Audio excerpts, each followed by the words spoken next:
जय श्री कृष्ण। राधे राधे। नमस्कार दोस्तों, स्वागत है आपका हमारे YouTube चैनल सच्चा ज्ञान में।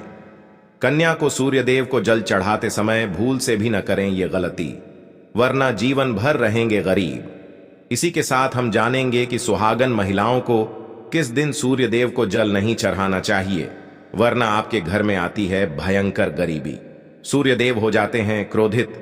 तो पूरी जानकारी के लिए इस वीडियो को अंत तक जरूर देखिएगा। दोस्तों, सूर्यदेव को जल चढ़ाते समय भूल से भी न करें। ये गलतियां सनातन धर्म में सूर्य को जल देने की परंपरा है। वैदिक काल से चली आ रही परंपरा आज भी निभाई जाती है। सूर्य की पूजा भगवान राम प्रत्येक दिन किया करते थे। शास्त्रों में भी कहा गया है कि हर दिन सूर्य को जल देना चाहिए। सूर्य को प्रत्यक्ष देवता माना गया है क्योंकि हर दिन इनके दर्शन प्राप्त होते हैं। बहुत से लोग इस नियम का पालन भी करते हैं। पुराणों के अनुसार भी कहा जाता है कि संसार के समस्त मानव को स्नान करने के पश्चात सूर्य देव को अवश्य जल चढ़ाना चाहिए। तांबे के लोटे से जल चढ़ाना बहुत अच्छा माना जाता है। जल के साथ अक्षत और फूल मिश्रित कर सूर्यदेव को चढ़ाने से सूर्यदेव बहुत ही जल्दी प्रसन्न होते हैं। जल को चढ़ाते समय सूर्यदेव के मंत्र का उच्चारण भी करना चाहिए। इससे मन में सकारात्मक ऊर्जा प्रवेश करती है। जिन लोगों का स्वास्थ्य अक्सर खराब होता है, अगर वो लोग हर सुबह स्नान करने के उपरांत सूर्यदेव को जल चढ़ाते हैं तो उन्हें स्वास्थ्य संबंधित जितनी भी समस्या होती है उन सभी का निवारण प्राप्त हो सकता है। बहुत से लोगों की कुंडली में सूर्य की दशा ठीक नहीं होती। इन लोगों को अवश्य ही रोजाना स्नान करने के बाद सूर्यदेव को जल चढ़ाना चाहिए। इससे उनके घर में जो भी खराबी है उसमें सुधार आ सकता है। लेकिन कई बार ऐसा होता है कि नियमित तौर पर जल चढ़ाने के बाद भी कोई अपेक्षित परिणाम हासिल नहीं हो पाते। ऐसे हालातों में इन उपाय से विश्वास उठने लगता है, जो कि किसी भी रूप से सही नहीं है।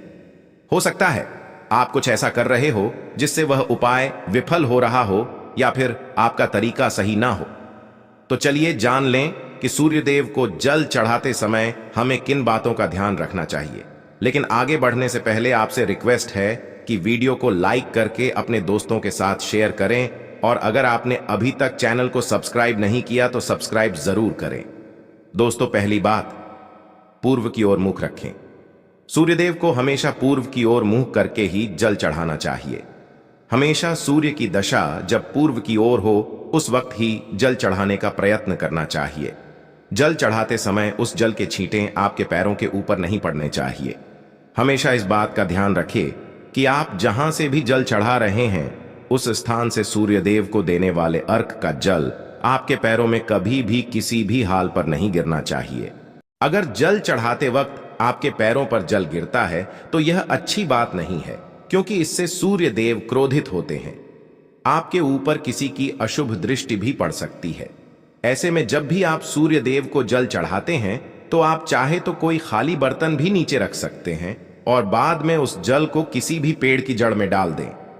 सूर्यदेव को जल चढ़ाते समय सूर्यदेव के इस मंत्र का जाप करें, ओम सूर्याय नमः। दूसरी बात, बिना स्नान किए जल ना चढ़ाएं। भूल से भी यह गलती ना करें कि बिना स्नान किए सूर्यदेव को जल चढ़ाएं। सूर्यदेव को स्वच्छता बेहद पसंद है। ऐसे में अगर आप बिना स्नान के उन्हें जल चढ़ाएंगे तो वह आपसे नाराज हो जाएंगे और आप जिस कारण से उन्हें जल चढ़ा रहे हैं उस कार्य में भी आपको सफलता नहीं मिलेगी। दोस्तों, तीसरी बात, ताम्र पात्र का उपयोग। आजकल प्लास्टिक का बड़ा फैशन चल रहा है। प्लास्टिक की किसी भी प्रकार की चीजों से सूर्यदेव को जल बिल्कुल भी अर्पित ना करें। इसके अलावा स्टील, पीतल, कांच इत्यादि पात्र का भी प्रयोग न करें। सूर्यदेव को जल चढ़ाने के लिए हमेशा ताम्र पात्र का ही प्रयोग करना चाहिए। इसके पीछे वैज्ञानिक कारण यह भी है कि सूर्यदेव की उष्णता से प्लास्टिक से कुछ जहरीली गैसें निकलते हैं जो हमारी सेहत के लिए भी अच्छे नहीं होते। चौथी बात, ब्रह्म मुहूर्त में ही अर्पित करें जल। कोशिश करें कि ब्रह्म मुहूर्त में ही आप सूर्यदेव को जल अर्पित करें। ब्रह्म मुहूर्त का समय अर्थात सुबह के 3 से 5 बजे का समय सूर्यदेव को जल अर्पण करने का सबसे अच्छा समय माना गया है। जल चढ़ाने से पूर्व आपकी नियमित क्रियाकलाप भी पूर्ण होने चाहिए। आप स्वच्छ वस्त्र पहनकर ही सूर्य को अर्घ दें। ऐसा करने से नवग्रह अर्थात 9 ग्रह की कृपा जल चढ़ाने वाले व्यक्ति के ऊपर सदैव बनी रहती है। 5वीं बात, अक्षत और फूल अवश्य हो। सूर्यदेव को जल चढ़ाते समय जल में अक्षत, रोली, फूल अवश्य होना चाहिए। अगर आपके पास कुछ भी ना हो तो अक्षत से काम चला सकते हैं, बस खाली सिर्फ जल न चढ़ाएं। 6ठी बात, हाथ सर के ऊपर होने चाहिए। हमेशा अपने हाथों को इतना ऊंचा रखें कि सर के ऊपर हो और इस तरह से आप सूर्यदेव को जल अर्पित करें। जब जल की धारा सूर्यदेव को अर्पित करते वक्त गिरती है तो उसी धारा से सूर्यदेव को देखना चाहिए। कहा जाता है कि ऐसा करने से व्यक्ति के ऊपर सूर्यदेव की कृपा बनी रहती है और व्यक्ति के मन में सकारात्मक ऊर्जा भी प्रवेश करती है। 7वीं बात, चप्पल न पहने। भूल से भी आपके पैर में चप्पल होनी नहीं चाहिए। अगर आप सूर्यदेव को चप्पल पहनकर जलार्पण करेंगे तो वो आपसे रुष्ट हो जाएंगे और आपके किए हुए सभी कामों में रुकावटें आ जाएंगी और आपके जीवन में आपको कभी भी सफलता प्राप्त नहीं होगी। इसीलिए हमेशा सूर्यदेव को नंगे पैर ही रहकर जल अर्पण करना चाहिए। 8वीं बात, रविवार के दिन अवश्य जल चढ़ाएं। आप हर दिन सूर्यदेव को जल चढ़ाएं या न चढ़ाएं, लेकिन रविवार के दिन सूर्यदेव को जल अवश्य चढ़ाना चाहिए, क्योंकि रविवार का दिन सूर्य भगवान का ही दिन है। इस दिन को अवश्य ही हर व्यक्ति को सूर्यदेव को जल अर्पित करना चाहिए। इससे अगर आपकी कुंडली में किसी भी प्रकार का कोई सूर्य से संबंधित दोष है तो वह दोष गुण में परिवर्तित हो जाएगा। सादा भोजन लें। अगर आप सूर्यदेव को हर दिन जल चढ़ाते हैं तो इस बात का अवश्य ध्यान रखें कि आप रविवार के दिन मांसाहार का सेवन न करें। लाल रंग की सब्जी, मसूर की दाल न खाएं। अगर आप रविवार के दिन मिष्ठान ग्रहण करते हैं तो यह बहुत अच्छी बात है। रविवार के दिन लाल कपड़े भूल से भी न पहने। दोस्तों, शनिवार को पीपल के पेड़ की पूजा करने से और दीपक जलाने से शनिदेव प्रसन्न होते हैं, लेकिन रविवार को भी शाम में पीपल के पेड़ के नीचे दीपक जलाने से फायदा मिलता है। इससे नौकरी पेशा लोगों का पद और प्रतिष्ठा बढ़ती है और व्यापारी लोगों को उनके बिजनेस में मुनाफा मिलता है। इसके अलावा पीपल के नीचे चौमुखा दीपक जलाने से ऑफिस में आपकी स्थिति अच्छी होती है, घर में धन और यश बना रहता है। रविवार की रात को 1 गिलास दूध भरकर अपने सिरहाने रखें। आपको दूध इस तरह से रखना है कि आपका हाथ लगकर गिर न जाए और अगले दिन सुबह यानी सोमवार को सूर्य उदय से पहले उठें। स्नान करके उस दूध को बबूल के पेड़ में डालें। यह उपाय आपको लगातार 11 रविवार करना है, यानी कि पहले रविवार फिर दूसरे रविवार। इस तरह से आपको 11 बार करना है और यह क्रम बीच में टूटना नहीं चाहिए। ऐसा करने से घर में आर्थिक तंगी दूर हो जाएगी। शास्त्रों के अनुसार कुछ महिलाओं को सूर्यदेव को जल नहीं चढ़ाना चाहिए। शास्त्रों में कुछ ऐसी महिलाएं बताई गई हैं जिन्हें सूर्यदेव को जल अर्पित नहीं करना चाहिए, वरना भयंकर पाप लगता है। तो आइए जानते हैं कि सूर्यदेव को जल किन महिलाओं को नहीं चढ़ाना चाहिए।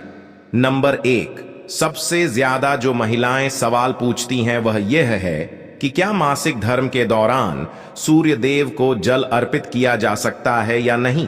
तो इस बारे में चलिए जानते हैं। दोस्तों, मासिक धर्म के दौरान औरतें अपवित्र होती हैं और इसीलिए मासिक धर्म के दौरान कुछ काम नहीं करने चाहिए। जैसे अचार को हाथ नहीं लगाना चाहिए, वह खराब हो जाता है। मंदिर नहीं जाना चाहिए, चौराहे पर नहीं जाना चाहिए क्योंकि इससे बुरी नजर लग सकती है, और ऐसे ही पौधों में पानी भी नहीं देना चाहिए, इससे पेड़ पौधे मुरझा जाते हैं, सूख जाते हैं। कोई भी धार्मिक कार्य भी नहीं करना चाहिए। इसीलिए आपको मासिक धर्म के दौरान सूर्यदेव को जल भी अर्पित नहीं करना चाहिए। मासिक धर्म के चौथे दिन स्नान करने के बाद ही आप कोई भी धार्मिक कार्य कर सकते हैं। नंबर 2, शादीशुदा महिलाएं। जी हां दोस्तों, ऐसी सुहागन महिलाएं जिन्होंने अगर हिंदू रीति रिवाजों के साथ 7 फेरे नहीं लिए हैं तो आप इस अवस्था में सूर्यदेव की आराधना नहीं कर सकते हैं। ऐसे में आप दूर रहे, बगैर 7 फेरे लिए कोई भी महिला सूर्य पूजा नहीं कर सकती। शास्त्रों में इस बात की कतई मनाही है। अगर आपने कोर्ट मैरिज भी की है तो फिर भी आप सूर्य पूजा करने में सक्षम नहीं हैं। पहले आप 7 फेरे लें, तभी आप सूर्यदेव को जल अर्पित कर सकते हैं। 7 फेरे लेने के बाद आप किसी भी धार्मिक कार्य में शामिल हो सकते हैं, और अगर आप शास्त्रों के विरुद्ध ऐसा करते हैं तो आप पाप के भागीदार बन सकते हैं। सूर्यदेव आपसे नाराज हो सकते हैं। दोस्तों, कुंवारी कन्या सूर्यदेव की पूजा कर सकती है, जल अर्पित कर सकती है, लेकिन यहां हम बात कर रहे हैं शादीशुदा महिलाओं की। अगर आपने हिंदू रीति रिवाजों के साथ 7 फेरे नहीं लिए हैं, तो कोई भी विवाहित स्त्री सूर्यदेव को जल अर्पित नहीं कर सकती। दोस्तों, आज की जानकारी यहीं पर समाप्त करते हैं। उम्मीद करता हूं यह जानकारी आपको पसंद आई होगी। पसंद आई हो तो वीडियो को एक लाइक अवश्य करें और आपके अपने YouTube चैनल सच्चा ज्ञान को सब्सक्राइब जरूर करें। जय श्री कृष्ण, राधे राधे अवश्य लिखें। धन्यवाद।